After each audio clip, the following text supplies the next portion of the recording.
San Antonio starts right now. Good morning to you. It is Friday, June 17th. We begin with news about COVID vaccines. Just about 30 minutes ago, the FDA approved the Moderna and Pfizer-BioNTech COVID vaccines for emergency use in younger children. And this includes children as young as 6 months old. However, the shots cannot be given until the CDC's vaccine advisors have voted on whether to recommend them or not. That vote is scheduled for tomorrow. White House has said vaccinations for younger children may begin next week. We will continue to monitor this story and bring you the latest on air and online. And for now, let's look at today's 9 at 9. Committee hearings in Uvalde are continuing this morning. The Texas Legislative Committee investigating the deadly school shooting expects to speak with police from the school district today. They also hope to speak with Uvalde City Police Department, but it's unclear if that will be on a voluntary basis. Yesterday, the committee spoke with several school employees, but details on what was said were not released. Chilling new details revealed during the third January 6th public hearing yesterday. It focused on the significant pressure former President Trump and his allies put on Vice President Mike Pence to overturn the 2020 election results. The committee used testimony from former White House advisors and video from the Capitol attack to try to link Trump to the violence that unfolded that day. The next hearing is set for Tuesday. Police in Alabama say a single gunman opened fire on a small group at a church in a suburb of Birmingham. 2 people were killed and a third was injured before the suspect was taken into custody. Local law enforcement there are expected to release more information today.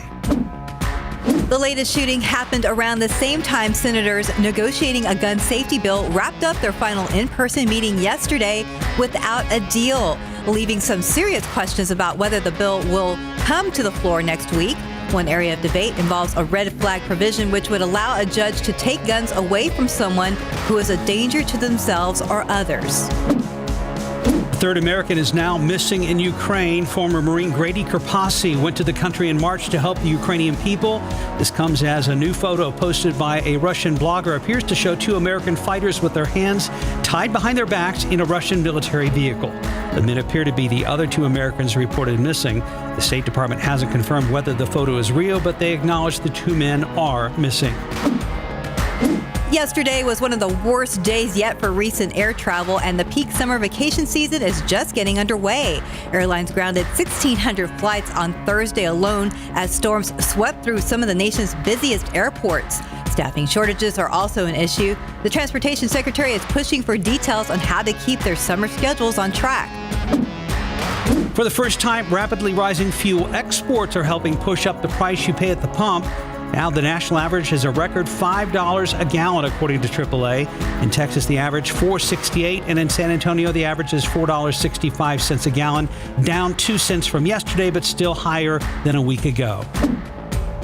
Mortgage rates keep going up. The average 30-year fixed-rate mortgage now at 5.7%, the highest in more than 13 years and the largest weekly increase since 1987. The recent rate hikes seem unlikely to reverse anytime soon. The last increase happened even before the Fed raised interest rates 0.75% this week. The Warriors are NBA champs once again. They beat the Celtics 103-90 last night in Game 6 at the NBA Finals. This is their 4th title in the last 8 seasons and 7th championship overall for the franchise. Steph Curry also earned his first MVP trophy. And that's today's 9 at 9. And like we just mentioned, a state House committee investigating last month's deadly shooting at Robb Elementary in Uvalde is meeting there again this morning. But like it did in recent days, testimony will be behind closed doors. Right now, you're looking at that live feed. That hearing will be gavelled in a short amount of time. We will keep you updated in the coming hours and days ahead. Well, opponents of forming committees, these committees after yet another mass shooting in Texas, instead holding a special session, they're calling that a failure in leadership. Dylan Collier examines whether the criticism is justified in this Defender's report. In the summer of 2019, weeks after a gunman killed 23 people inside an El Paso Walmart, Governor Greg Abbott convened a Texas Safety Commission. Its goal? To come up with a legislative fix to address mass shootings in this state. Ari Freilich says his colleagues at the Giffords Law Center provided expert testimony on firearm violence prevention and put forth an extensive safety plan.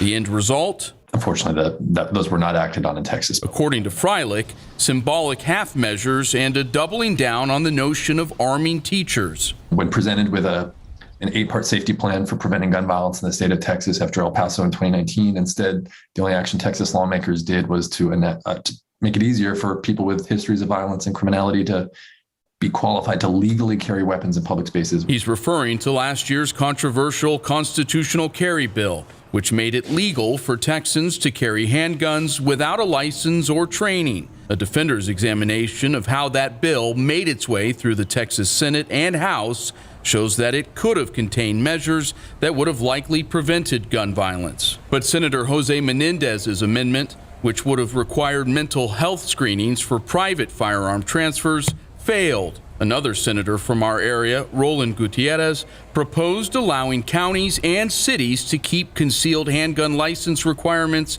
in place. But that amendment also failed. A statewide loosening of gun restrictions, all while data from the Centers for Disease Control and Prevention show the firearm death rate of children in Texas has more than doubled during Abbott's tenure. 3 of the 10 deadliest mass shootings in U.S. history have occurred in Texas while Governor Abbott was governor of Texas. So there's a real problem. But right now, Texas lawmakers answer to the gun lobby. For the defenders, Dylan Collier, KSAT 12 News. Governor Abbott's press office did not respond to a request seeking comment for this story. The Texas House Committee on the Robb Elementary shooting is meeting at Uvalde City Hall. Again, witnesses providing testimony will be examined in executive session, meeting in private. We're going to have more coverage on the hearing coming up in our later newscasts. And let's take a look outside with live cam. We warmed up to 78 degrees. Wow, we need to clean our camera there. Mike? No kidding.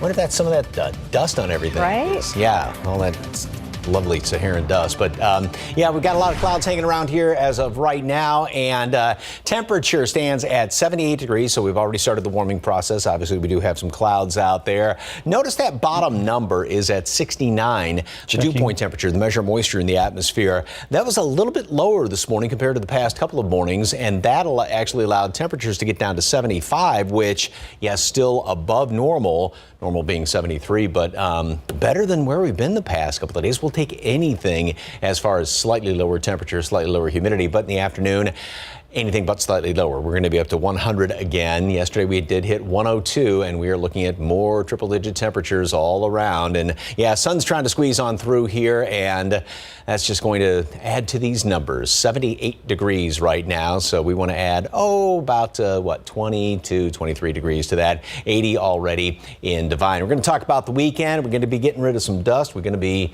seeing anything less than 100. That's coming up in a couple of minutes. Thank you, Mike. TransGuide right now. Traffic looks good around town. No accidents to report, although we're seeing flashing lights and it looks like a stalled bus at I-10 and Callahan. I did not see one on that one on my map. I'll try to get some more information for you, but it did not look like it was affecting traffic in any significant way. In your morning headlines, new details and images released of former Vice President Mike Pence hiding himself and his family during the Capitol attacks on January 6th last year. And it's official, the World Cup is coming to Texas. Plus, San Antonio's spelling champ takes on her greatest challenge to date.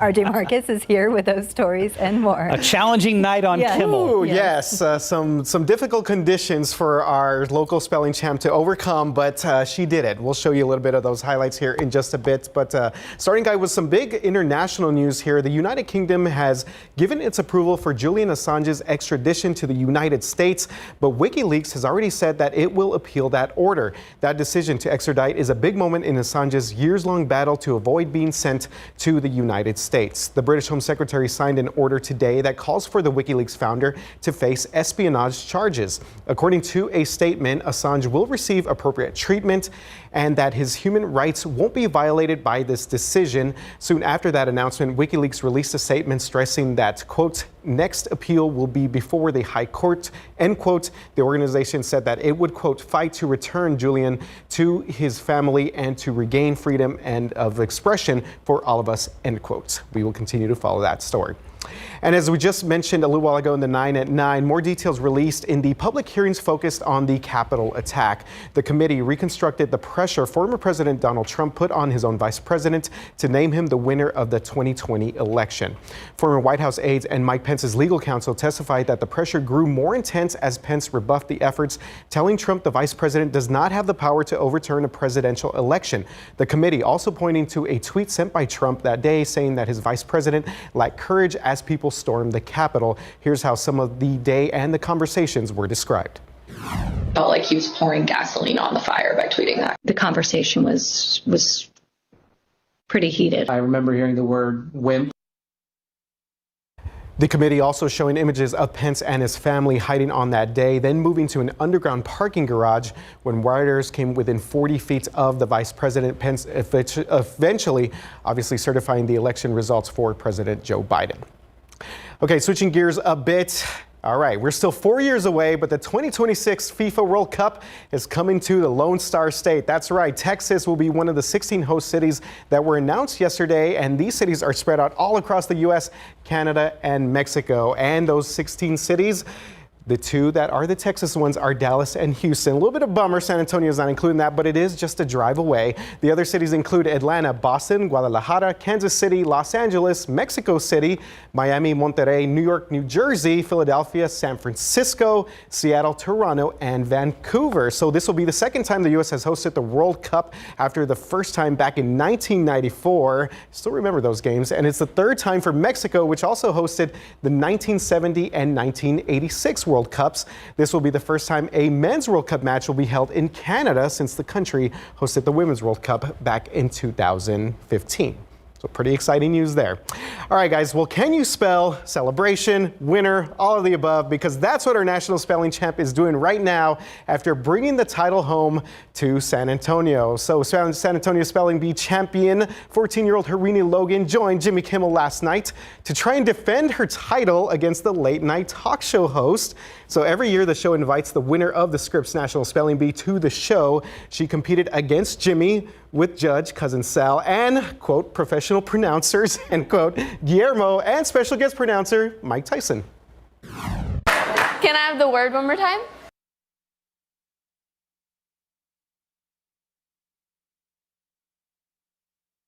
Okay, so some of that there was supposed to be Mike Tyson and Guillermo going back and forth with Harini trying to spell the word mischievous that you can see on your screen right there. So Harini went to Montessori School here in San Antonio. She's the first San Antonio student to make it to the final round of the Scripps National Spelling Bee, and that's in the competition's history. And she spelled 22 words correctly during the 90-second spell-off to win the title. And what we're not seeing here on the clip is that she did beat Jimmy Kimmel, and she won a trip for her and her family to Disneyland. Well, didn't Guillermo and Mike Tyson, they said Mischievous? Mischievous, yes. Mischievous instead of mischievous. And she was like, excuse me?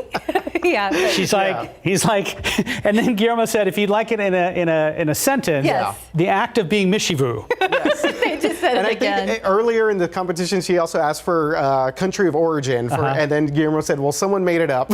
Oh my gosh. Funny. So yeah, it's a great clip. It's on YouTube, and I believe we have some of it posted online as well. So yeah, check it out if you get a chance. It was a pretty fun moment there for 14-year-old Harini. And back to FIFA, I know that's still 4 years away, but it's kind of cool to think that we could go to Houston or Dallas to catch some matches. Absolutely, yeah. Very interested to see. Obviously, qualifying has to go on, but I'm sure that they'll keep either the U.S. or maybe Mexico here in the state of Texas. So I'm really, really excited to see how that all plays out. Last time it was Dallas. Was it? In 94. Was it? Yeah, Okay. Dallas had it in the Cotton Bowl in 94. And I think, I don't think Houston had it. I was going to say the Astrodome, but no, I think it was Dallas. Yeah. Tickets not on sale yet. No, not yet. We've got a ways to go. But people are waiting. Yes, we are. Yeah, definitely. Thank you, RJ. Thanks, guys. 9:12, about 78 degrees still ahead on GMSA at 9. There are tons of events going on this weekend here in San Antonio, from Juneteenth celebrations to the first ever Pride River Parade.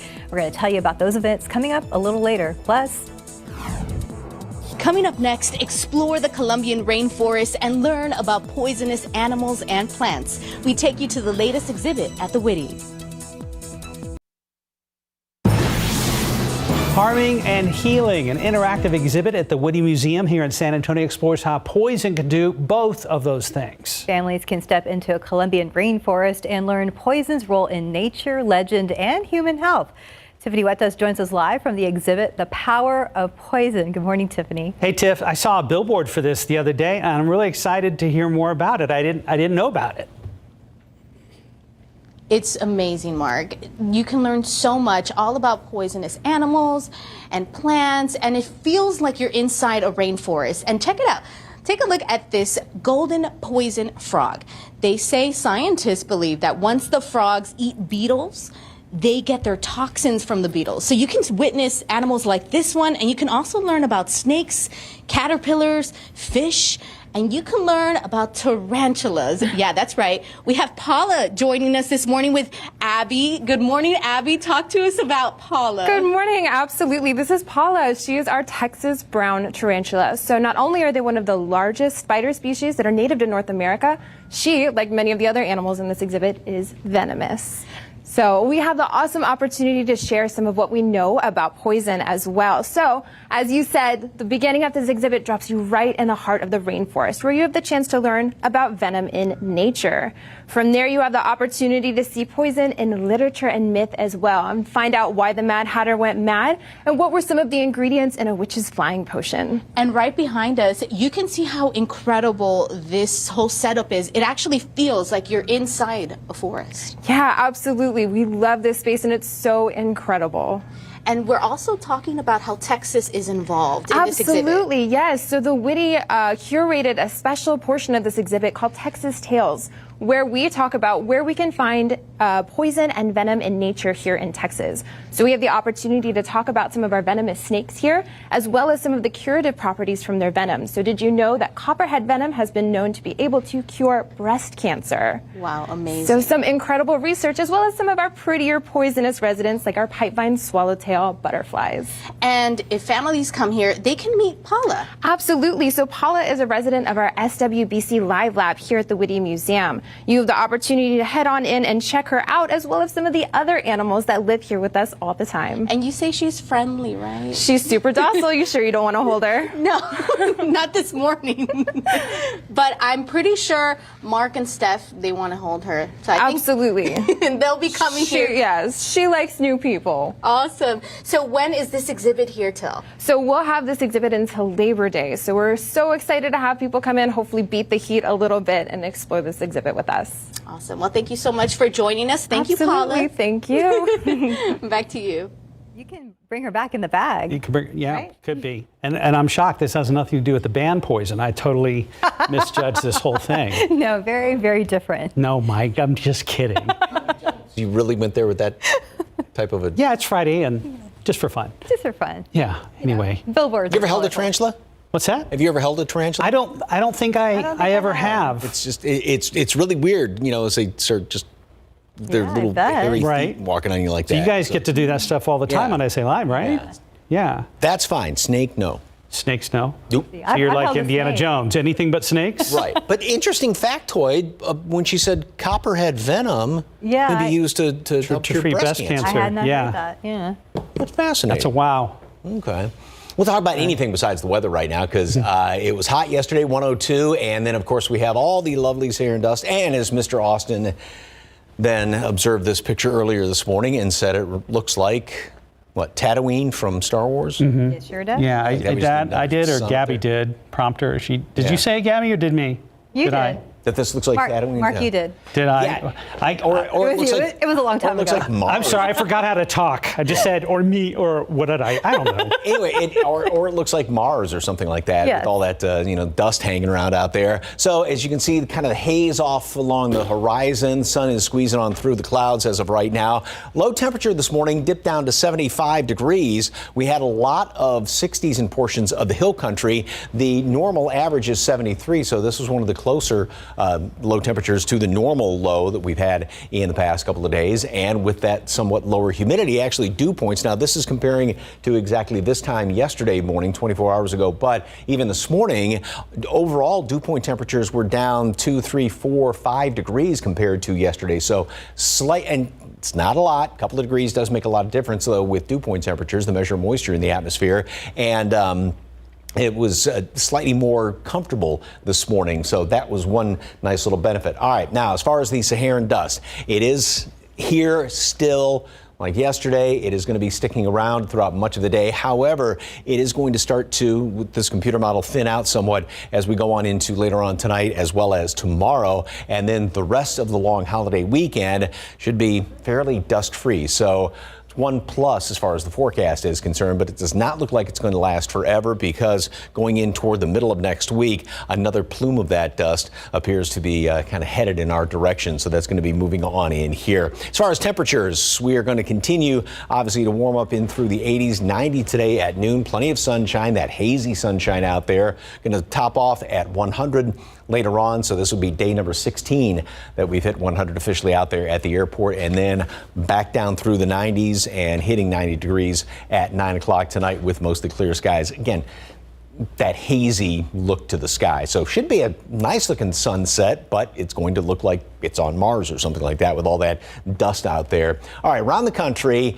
not much. I mean, there's a fairly good storm system right there in the middle of Mississippi Valley, but not much as far as obviously we are concerned, and everything is moving pretty much straight west to east, and that's not a good configuration that we want to be in, because that means no changes in our weather, unfortunately. In the tropics, there is nothing going on in the Atlantic Basin at all. However, Hurricane Center is kind of keeping an eye on that batch of clouds right there off of Central America. As of right now, it says about a 10% chance that it could develop into something a little bit more over the next, say, 24 to 48 hours. And as of right now, it does look like it's going to be staying down there to the south. But that's really, as of right now, our only hope for anything to perhaps come up, because this high is sitting on top of us. It's kind of stuck in between that feature up there around Hudson Bay and then off the coast of the Pacific Northwest, and that's not allowing things to move at all. It's called an omega block because this looks like the letter omega, the Greek letter omega, and the high stays kind of put all the way through the weekend. Again, nothing changes as far as our weather is concerned. The one ray of hope would be if, as this kind of eases up a little bit, we get this easterly flow coming in here off of the Gulf of Mexico, off of the Caribbean, that if anything would develop, maybe it would throw it in our direction. But again, it's kind of wishful thinking as of right now, because long-range forecast is not encouraging, nor is the short-range forecast as far as heat and humidity. 90 at noon, mostly sunny skies. Of course, the humidity is not going to be as high in the afternoon. We won't have exorbitant, ridiculously high heat index readings, but yeah, 100's hot enough, and that hazy sunshine out there. And through the long weekend, we are going to be seeing triple-digit temperatures. Father's Day, Juneteenth, of course, the holidays on Monday, and does it really matter that summer actually begins on Tuesday? Not with these kind of temperatures. We're going to be back. 9:27, the Fed instituted its largest interest rate hike in nearly 30 years. But what does this mean for the San Antonio housing market? RJ Marcus spoke to a local real estate and lending service about potential buyers and what they need to know before they make a move on a home. As weird as this may sound, it's actually a really exciting time if you want to buy a house. Jack Hawthorne, the CEO of Keller Williams Heritage, says the move by the Fed is not expected to slow down San Antonio's housing market, but soften it a bit for potential buyers. So whenever you go out and you bid on a home, instead of competing against 27 other people, you're competing against maybe 2. Another thing to keep in mind if you are thinking about buying a house right now is that you can wait for the interest rates to go down, but Hawthorne said that the value of homes in San Antonio continues to go up. So either way, the house is going to become more expensive to buy. What is usually the better option is buy the house, plan to refinance in a couple of years when rates go down, because once you own it, you get the benefit of that appreciation. Lisa Arlette is the Vice President of Mortgage Lending San Antonio. She says if you have been looking to buy a home for a while, it's important to note that some buyers may be priced out with this hike. We've nearly doubled interest rates since January. So if they're working with that predetermined information, it's no longer accurate. But both say that now is not the time to panic, and we're not expected to see another housing collapse like in 2008. It was a combination of really questionable lending and predatory lending practices. That's not the case today. So the sky isn't falling. We are now just back into a normal market setting. RJ Marquez, KSAT 12 News. And there is some good news for homeowners in San Antonio. While the value of your home is likely rising, the city passed a tax break that could help.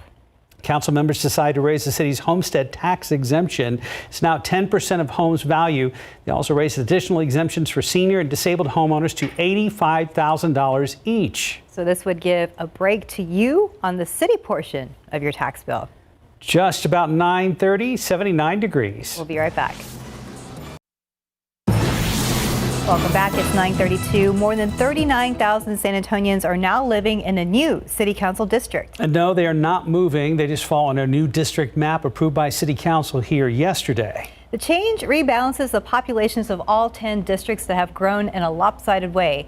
An advisory committee of council members appointees took a few months to build the new lines. Mayor Ron Nierberg said they tried to make the process more transparent and independent. Nevertheless, some council members had critiques. I think it's important that folk are not able to appoint their family members to sit on the redistricting committee. The folk do not appoint their staff members to sit on the redistricting committee. This is significant. That comment a reference to District 3 Councilwoman Phyllis Villagran, who appointed her sister, the district's previous councilwoman, and to District 8 Councilman Manny Pelaez, who appointed his zoning director. The mayor said process changes could be addressed in the future. If the new map puts you in a new district, don't worry, it would not take effect until voters hit the polls in the May 2023 election. And now to a story of hope. A 6-year-old little girl from Bolivia is on her way back to her home country with a normal beating heart and her whole future ahead of her. The little girl was trapped from birth by poverty and lack of expert medical care and virtually sentenced to death. But as our Ursula Perry tells us, that was before a local group found her and brought her here to University Health. 6-year-old Merly Valencia Flores has a hug big enough to fill anyone's heart, and this doctor did his part to make sure that she could. With her, because she's got a hole between the pumping chambers of her heart, over time she would have developed heart failure and lung disease. Merly's mother, in fact, was told that she was likely to die before adulthood. It was very hard for her. At night, she couldn't sleep. The hole in Merly's heart required specialized surgery and time to heal. Two things she's got now, thanks to this team. But now she's very happy and she's very thankful with all of you because now she's good and she's going to grow up and going to be good. The birth defect that could have taken Merly's life is just the sort of diagnosis that activates a nonprofit called Heart Gift, who identifies and facilitates families into U.S. hospitals like University. A lot of these come from countries, obviously, that don't have the medical care or support, where it's very scarce or non-existent. It is our goal to be able to save those lives and keep on going. And University Health has been great because they let us volunteer our services and they pick up the cost. Part of the team is Merly's host family, which in this case is a San Antonio family that has gone through the same thing with their now grown-up son. But he was born with multiple heart defects, and so I've always realized that he only had the opportunity to have the surgeries he had because of where we live. But yeah, I've always wanted to kind of give back to another family going through the same thing. And so now it's time for Merly to return home to Bolivia and the future that now awaits. She wants to be a doctor. Ursula Perry, KSAT 12 News. And taking a look outside with live cam, it's not too bad when I stepped outside, to get my second dose of coffee from my car in the parking lot. But again, we're only at 9:35 in the morning. Yeah, and if you want to do anything outside, I mean, this is the time of day to do it, obviously, and that's going to be the situation this weekend as well, and even going into next week. But, you know, like Steph was talking about, it wasn't too bad this morning just because we had slightly lower humidity out there. Temperatures right now, 78 in town, 75 up the road, Bernie Stage, and 80 already in Bulverde, 81 over there, Canyon Lake, as well as over by Randolph area. And as far as the allergens, mold is low. It did go up somewhat from yesterday's reading, and we do have a little bit of pigweed that is showing up. So, yeah, not quite as humid this morning. The humidity will drop down in the afternoon, as it's kind of that daily cycle that we go through. It is, however, still going to be hazy. We still have that Saharan dust hanging around here. Not as hazy this weekend, but still hot. We are still looking at chalking up 100-degree temperatures, and that's going to be the trend in through a good chunk of next week. By the way, summer starts. Yay. No difference in the weather. Way to upsell, Mike. All right, TransGuide right now. Right now we're looking again at 10 and Callahan. We had a large vehicle that appeared to be stalled out there. Almost looked like a bus or a large RV. SAPD is on the scene. Looks like a wrecker is out there now. Should be clearing, but it's off on the side of the road, and the normal traffic flow has not been affected. It appears to be, I'm thinking, eastbound traffic right now. And the Golden State Warriors waking up champions this morning, if they got any sleep at all. RJ joined us now with highlights from last night's game. And I know I've waited till very late in this series to pick my favorite, but I am going to go with Golden State. RJ. Oh, okay, that's great. You're going to take that to Vegas. Yes. I think you'll be good. Yeah, I am. yeah. I wonder what the odds I'm are sorry on I that waited bet right so now. long, but I feel pretty good about our chances. Yeah, after, game 6. Right? Yeah. Or, I mean, yeah, guys, speaking of heating up, the Warriors got hot at really the right time. You think about a week ago today, they're playing game 4 in Boston, and Boston was up in this series 2-1. Warriors are really on the ropes, and they needed this great effort by Steph Curry to kind of get them back into the series. They end up winning the last 3 games of this series. I was surprised. I thought that Boston was going to take things home. I thought they were going to win game 6, that we're going to be talking about a game 7 Sunday night, but that is not the case. Golden State, 4th championship, guys, in the last 8 years. So we got, they've put up some really good some numbers here over the past decade or so. Taking a look at some of the highlights here, Boston did come out pretty strong early on here. They got to an early 10-point lead, but Golden State went on a barrage here, hitting a lot of three-pointers throughout the game. You saw one there from Draymond Green, who stepped up. That's Jordan Poole right there, and they basically went on this huge run. They were down 10. They ended up going up by 21 in midway through the first half. You can see Andrew Wiggins right there with a nice play. Steph Curry, of course, excited about this right here as Golden State takes the lead into the halftime. So let's look at some of the second half here as we get set. Boston trying to make things close, but Steph Curry again, just boom, right there, just taking the crowd out of it. The way, his shots, they seem to just stay up in the air forever, and they're so smooth there. Boston did get this cut down to 9 points late in the fourth quarter, but could not get any closer here. Again, Boston struggled throughout this game. Steph Curry scored 31 points. 34 points, and he finishes as the NBA Finals MVP. He averaged 31 points throughout this series. You could see Steph right there. Again, pretty emotional there, because remember, guys, the Warriors 2 years ago had the worst record in the NBA. Oh, they were terrible. They were terrible. Steph got hurt. Klay Thompson had been out for a couple of years. Yep. And they had really gone through a couple of rough years there, but Steph Curry gets this title here as the Warriors do. So let's check out what some of the guys had to say after winning this NBA championship. Carrying the belief that we could get back to the stage and win, even if it didn't make sense to anybody when we said it. All that stuff matters, and now we got 4 championships. Me, Dre, Klay, and Andre. Finally got that bad boy. It's special, man. It's special. For him, it's well-deserved. It's been a long time in the making, but he left no doubt. And he carried us, and we're here as champions. I saw it in the beginning of the season. People call me crazy. I said championship or bust because I saw how we came out the gate, 18-2, and playing just that Warriors brand of basketball that made us so successful.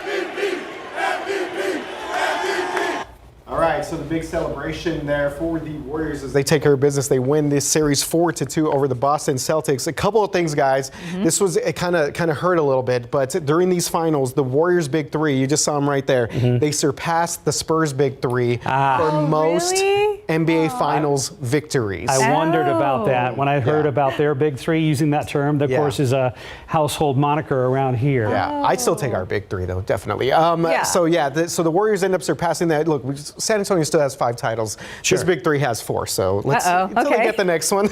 Let's relax. Well, and not to take away from Golden State, but Ime Udoka, Celtics head coach, said that obviously they're going to use this as fuel moving forward.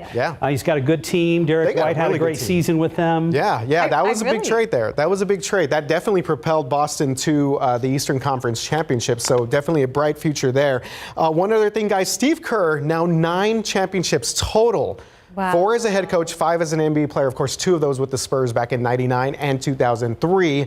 So Steve Kerr moving up there when it comes to the all-time great coaches as well. So a lot of rings. A lot of Spurs DNA in this series, though, too. That was good to see. You mentioned Ime. Will Hardy's Ime's like main assistant as well. So a lot of Spurs stuff going on here, but Warriors get it done. And then Derek White. I forgot about Derek. He played didn't have a great game. He didn't have a great game last night, but shout out to Derek White. He got the Eastern Conference Championship. And honestly, I thought we were going to have another game like most people. I thought it would go to 7-2. I almost forgot, though, that this was Steph's first MVP. I had assumed that he had several in his trophy case. Such a great player. First MVP. He's now in this group with Tim Duncan. That includes winning the NBA Finals MVP, regular season MVP, and 4 championships. So, good for them. Good group there. Good for them. All right, RJ, thank you very much. Time right now, 9:42, 79 degrees. We'll be right back.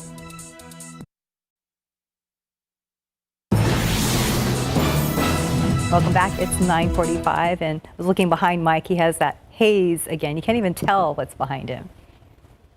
Yeah, almost looks like over in the Saharan Desert itself. Yeah, basically, and it's you got to really squint and go, I guess that's the sunset.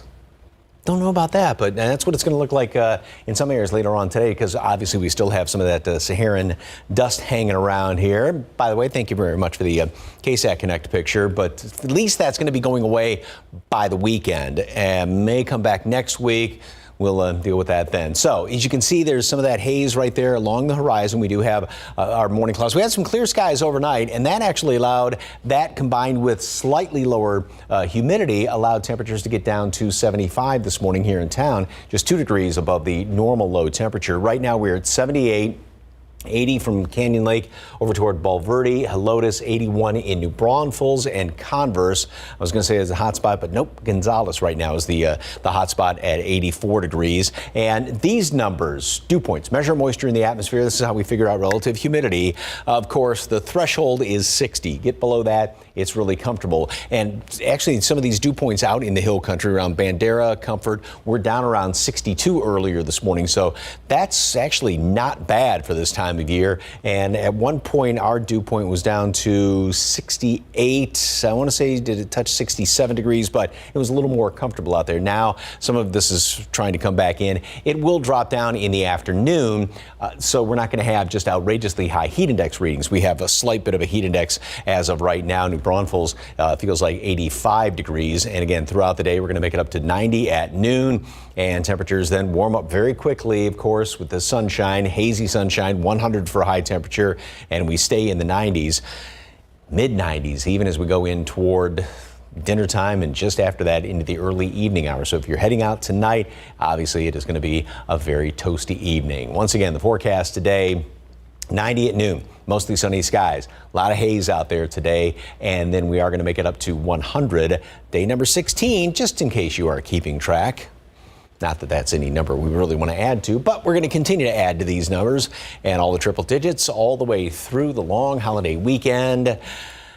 And the start of summer is just a note on the calendar this year, because it's going to stay at 100. To celebrate, right? Yes. Okay. And speaking of celebrating, Father's Day. Father's Day, right now it's 9:48, and... That's right. So Father's Day, it's on Sunday. We wanted to honor some of our fathers from our staff here on GMSA at 9. So take a look.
If you're ready to shop for some good deals, mark your calendars for July 12th and 13th.